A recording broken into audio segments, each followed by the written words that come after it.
ส่วนประกอบอันแรกของเราก็จะเป็นน้ำมันพืชนะคะอันนี้เราใช้น้ำมันดอกทานตะวันนะคะ1 ช้อนโต๊ะค่ะ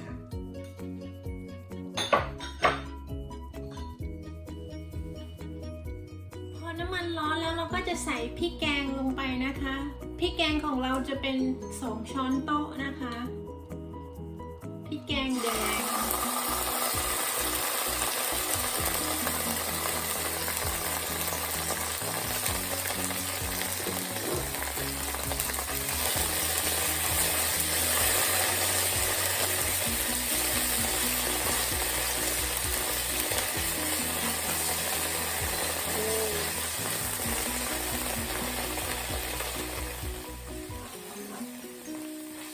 ผัดจนพริกแกงเริ่มหอมนะคะผัดไปเรื่อยๆค่ะ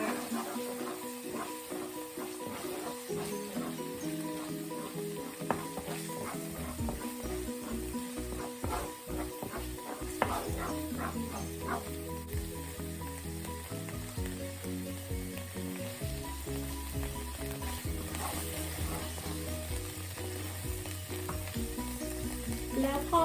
ผัดพริกแกงไปได้สักพักเราก็ใส่ไก่ลงไปนะคะเนื้อไก่ของเราจะเป็นเนื้อสะโพกไก่นะคะ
พอไก่เริ่มสุกแล้วก็เติมถั่วนะคะเติมถั่วลงไปแล้วก็คนนะคะ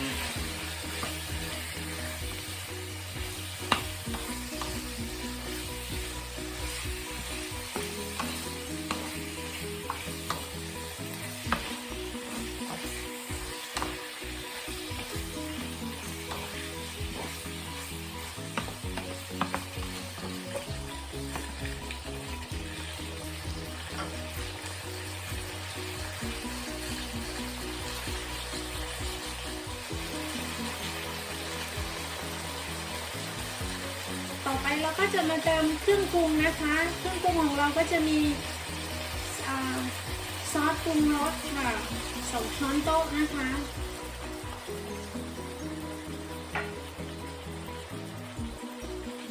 แล้วก็จะมี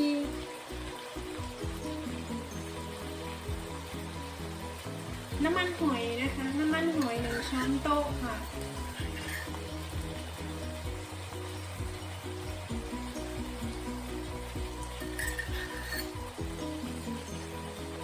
ประมาณนี้นะคะแล้วก็จะมีไลท์ซอยซอส2 ช้อนโต๊ะนะคะ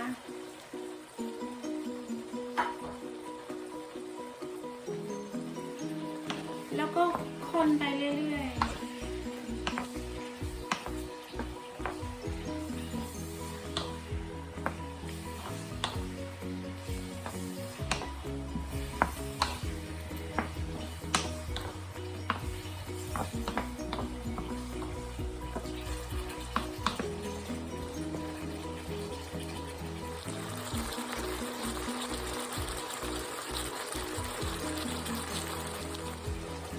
และส่วนประกอบอีกอย่างหนึ่งที่ขาดไม่ได้เลยก็คือน้ำตาลนะคะน้ำตาลก็จะประมาณ ครึ่งช้อนชานะคะแล้วเราก็คนให้เข้ากันให้เครื่องปรุงมันเข้ากันดีๆนะคะตอนนี้ไก่สุกแล้วรอให้ถั่วสุกอีกนิดนึงนะคะ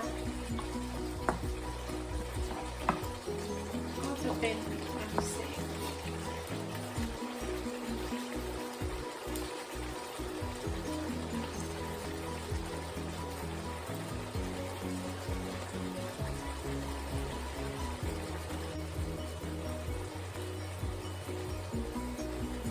แล้วก็อย่างสุดท้ายเลยที่เราจะใส่ก็คือขิงนะคะ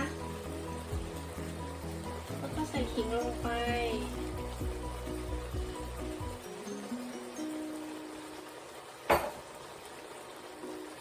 แล้วก็ใบมะกรูดนะคะลืมไป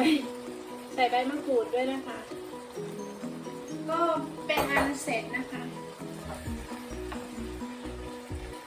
ไก่ผัดพริกขิงนะคะของเรา